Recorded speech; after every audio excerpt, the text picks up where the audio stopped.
Imagine this: you walk into a room, and without saying a word, every head turns, not because of your clothes or even your smile, but something deeper, something unshakable.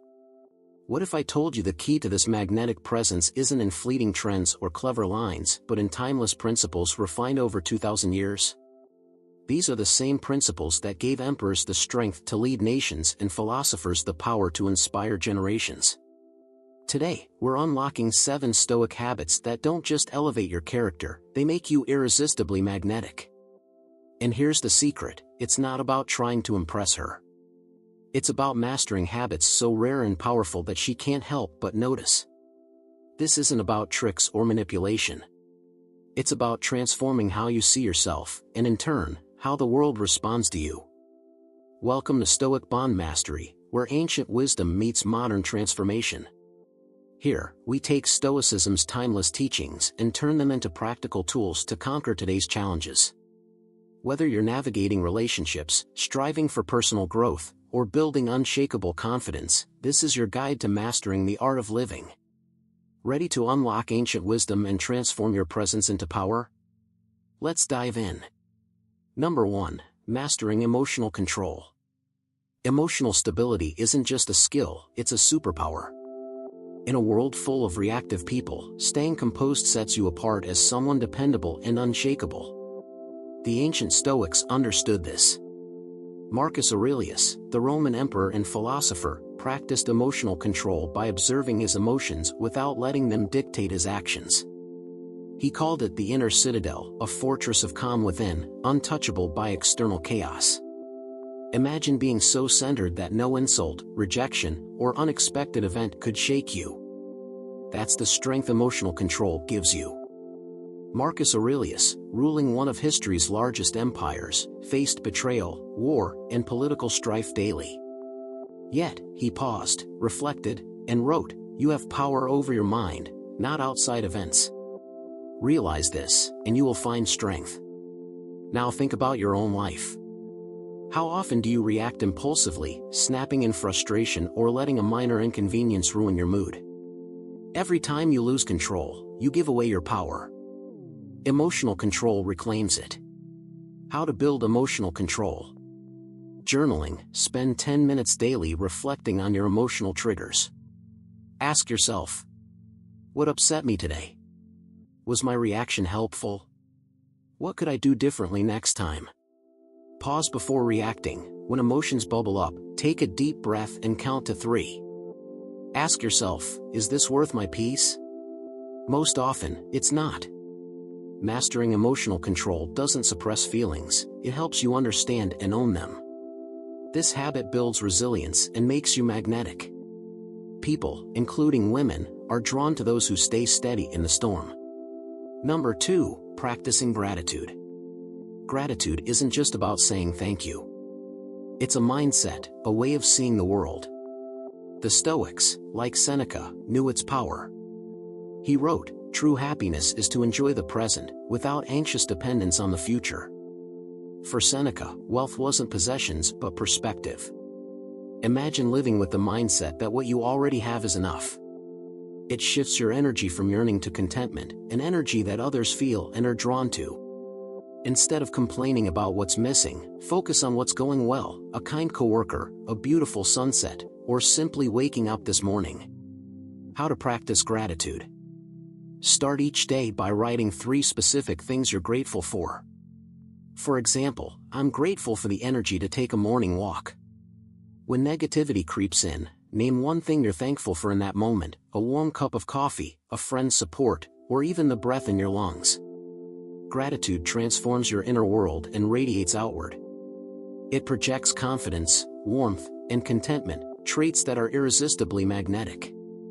Number 3. Embracing the dichotomy of control. Imagine this: you're walking into a room full of strangers, and anxiety grips you. What will they think of you? Will they like you? Now, picture another version of yourself, a version that walks into that same room with calm confidence, fully at peace. What's the difference? It's not charm or social skills, it's understanding a simple truth: what you can and cannot control. Epictetus, one of the greatest Stoic teachers, famously said, some things are up to us, and some things are not. This is the essence of the dichotomy of control. He taught that we can control only our thoughts, actions, and values, not external events, other people's opinions, or the unpredictable twists of fate. Consider Epictetus's life. Born into slavery, he had every reason to resent his circumstances.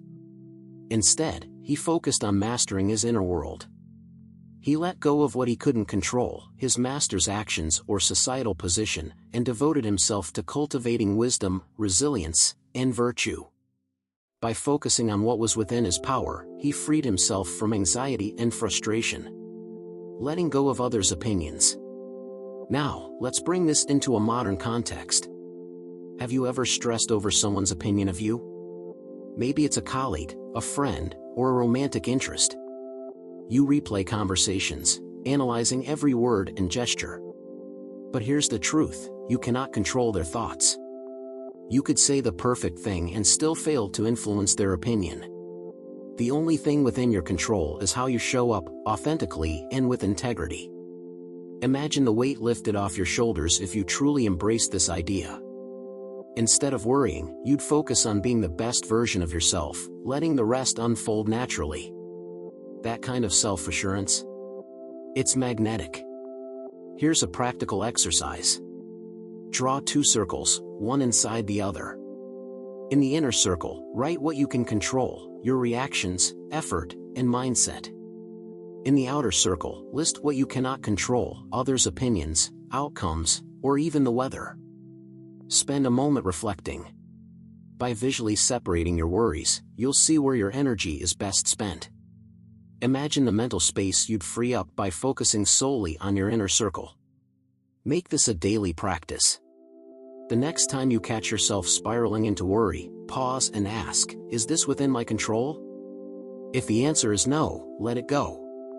Redirect your energy toward what you can influence, whether it's preparing for a meeting, showing kindness in a relationship, or improving a skill. Let me share a story of someone who mastered this habit. A man lost his job unexpectedly. Instead of panicking over the unfairness or worrying about others' judgments, he wrote down his circle of control. Inner circle, updating his resume, networking, preparing for interviews. Outer circle, the economy, job market timing, others' opinions. By focusing on what he could control, he landed a new job faster, with clarity and confidence. What's one thing you've been stressing over that's outside your control? Share it in the comments, and let's practice letting go together. Embracing the dichotomy of control isn't about indifference, it's about empowerment. It's about reclaiming your energy and directing it toward what truly matters. When you embody this mindset, you exude calmness and resilience, qualities that are undeniably attractive. Number 4, cultivating self-discipline. This isn't about rigid control or perfectionism. It's about showing up consistently for yourself and others, even when it's hard. Discipline is the quiet power of being reliable and steadfast in a world swayed by whims and distractions. Discipline isn't glamorous, but it's magnetic. Why? Because it builds trust. When you follow through on commitments, to yourself and others, you create an aura of dependability. And that kind of stability? Universally appealing. The Stoics viewed discipline as more than a virtue, it was a way of life.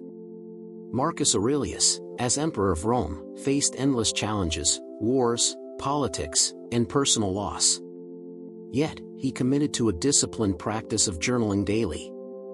In his private notes, now known as meditations, he reflected on thoughts, actions, and values. This practice wasn't about impressing others, it was his foundation for strength, keeping him focused, grounded, and ready to face chaos with clarity. Applying discipline today. Imagine someone with a consistent morning routine, waking up early, exercising, journaling, and setting intentions. They exude quiet confidence, not because their routine is extraordinary, but because it's consistent. Contrast this with someone who hits snooze repeatedly, rushes out the door, and spends the day reacting instead of leading. The difference isn't talent or luck, it's discipline. Start small but significant. Begin with a morning routine. Wake up 30 minutes earlier to meditate, journal, or reflect quietly. Keep promises, no matter how minor, call a friend or finish a task. The key is consistency. Small, daily acts are more powerful than striving for perfection and giving up. Let me tell you about Alex, a young professional who felt scattered and overwhelmed. Every day was firefighting, and his confidence suffered. One day, Alex committed to making his bed every morning. This trivial act snowballed into journaling, planning his day, and setting time boundaries. The ripple effect was transformative. Alex became more in control, and others noticed his reliability and confidence. What's one small act of discipline you can commit to tomorrow? Share it in the comments, and let's inspire each other to take the first step toward mastery. Discipline isn't about being perfect, it's about showing up. The Stoics understood this deeply, and so can you. Number 5. Valuing silence and mastering the art of listening. In a world overwhelmed by noise, social media chatter, endless notifications, and conversations that often feel like competitions, valuing silence and mastering the art of listening is a rare and powerful practice. This isn't about staying quiet to avoid conflict or appearing passive. It's about embracing intentional silence, the kind that fosters understanding, connection, and trust. When you truly listen, people feel heard, and that is one of the most attractive qualities a person can have. The Stoic philosopher Zeno, founder of Stoicism, emphasized the importance of thoughtful speech and deliberate silence. He famously said, "We have 2 ears and 1 mouth, so we can listen twice as much as we speak." This wasn't just a clever phrase, it was a guiding principle for harmonious living. By listening more and speaking less, you gain clarity and earn respect, qualities that remain invaluable across all eras. Reflect on the last time someone genuinely listened to you, not just nodding or waiting for their turn to talk, but paying full attention, asking thoughtful questions, and responding with care. How did that make you feel? Now imagine being that person for someone else. In a distracted world, your focused attention becomes a gift. Listening deeply creates unspoken trust, signaling that you genuinely value the other person's thoughts and emotions. Take the story of Mia, a manager at a fast-paced tech company. Her quiet demeanor was initially mistaken for aloofness. Yet, when team members approached her with concerns or ideas, Mia would listen intently, never interrupting, even during long pauses. She'd thoughtfully process their words, paying attention not only to what was said but also to their tone, emotions, and unspoken cues. Over time, her team realized that Mia's silence wasn't disinterest, it was deep engagement. Her ability to truly listen fostered trust, admiration, and a sense of security among her colleagues, making her a respected and beloved leader.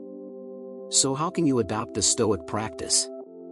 Start with the 70-30 rule, listen for 70% of the conversation and speak for only 30%.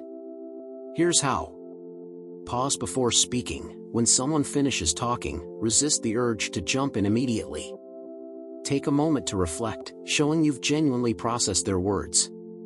Ask clarifying questions. Instead of immediately offering your opinion, ask questions like, "Can you tell me more about that?" or "What do you think might help in this situation?"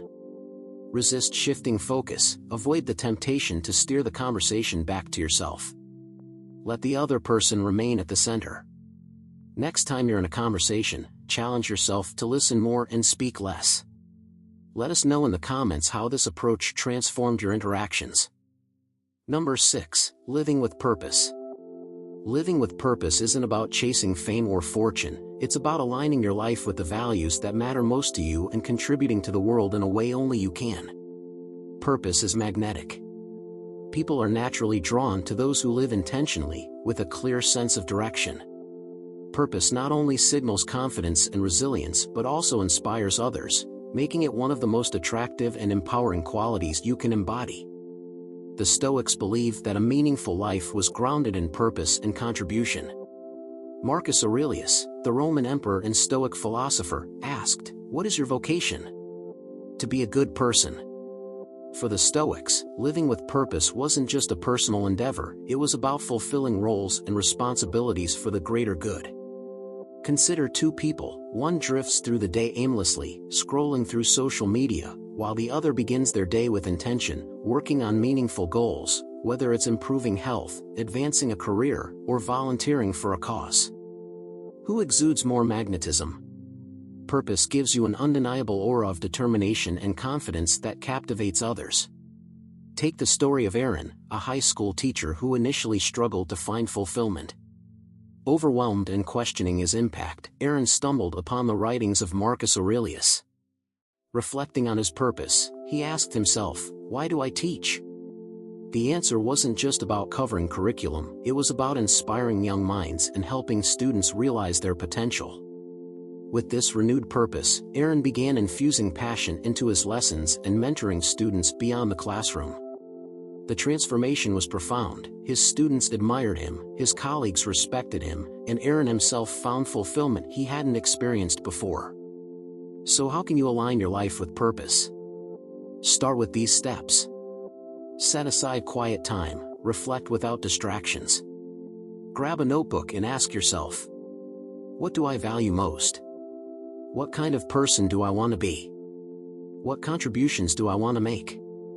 Identify core values, write down your top values, kindness, integrity, growth, and let them guide your decisions.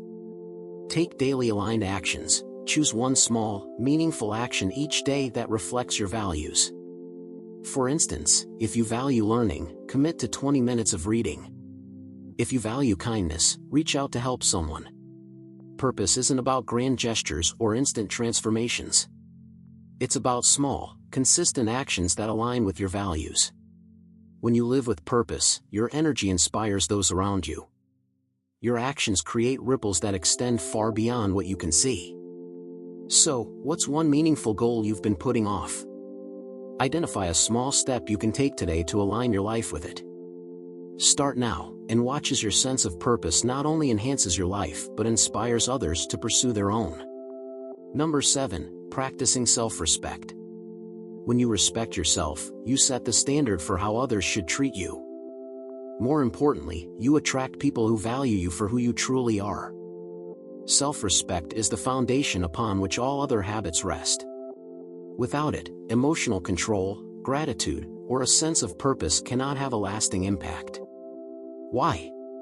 Because when you respect yourself, you're essentially saying, "I am worthy of good things," and your actions naturally align with that belief. The Stoic philosopher Seneca emphasized the importance of self-respect. He taught that our worth is not determined by others' opinions but by how we treat ourselves. According to Seneca, no man is good who does not respect himself.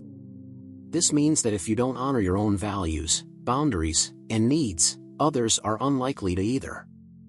Allowing yourself to be disrespected sends a message to the world that you don't deserve better, leading to toxic relationships, diminished self-esteem, and unfulfilling experiences. Seneca also highlighted the value of surrounding yourself with people who uplift you, those who treat you with the same respect you offer them. Toxic relationships, he warned, are those in which you're constantly giving without receiving anything of value in return. Practicing self-respect enables you to recognize harmful dynamics and empowers you to set boundaries or walk away to preserve your well-being. Let's apply this wisdom to modern life. Imagine being in a relationship, whether personal or professional, that leaves you feeling drained, unappreciated, or manipulated. What do? If you respect yourself, you set boundaries. You communicate clearly and assertively about what you will and won't tolerate. Boundaries aren't walls, they are the framework of healthy, balanced relationships. By setting boundaries, you demonstrate respect for your time and peace of mind. This isn't about being rigid or unkind, it's about fostering relationships based on mutual respect and understanding. Practicing self-respect in everyday life can be as simple as saying no when needed or stepping away from situations that drain your energy. It might also mean prioritizing self-care, nurturing your mental health, and distancing yourself from those who diminish your sense of worth. A real-life example. Consider David, who spent years tolerating a toxic work environment. Overworked, undervalued, and taken for granted, he ignored his need for balance, believing his sacrifices would eventually earn respect. Instead, he felt increasingly stressed, resentful, and emotionally drained. One evening, after reflecting on his situation, David realized he was compromising his self-respect. Inspired by Seneca's teachings, he decided to set boundaries. He informed his boss and colleagues that he would no longer work overtime without compensation and prioritized a healthier work-life balance. At first, his colleagues resisted, accustomed to taking advantage of his generosity. But David stood firm. Over time, they came to respect him more. Most importantly, David regained his peace of mind and self-respect. The admiration he earned was now genuine, not forced. Practical steps to practice self-respect. Here's how to establish healthier boundaries in your life. Reflect on your relationships, identify people or situations that drain your energy or make you feel unappreciated. Identify your limits, list unacceptable behaviors, such as being overworked or disrespected. Communicate clearly, express your boundaries with clarity. For example, let a friend who constantly cancels plans know that your time is valuable. Be consistent, uphold your boundaries consistently. Gently remind others when they cross a line, and don't hesitate to say, "No," or "I'm not available." Prioritize self-care, dedicate time to activities that nurture your mind, body, and soul. When you practice self-respect, you signal to the world that you value your time, energy, and peace. As a result, others will begin to respect you more, creating a cycle of mutual respect. Start today. Set your boundaries.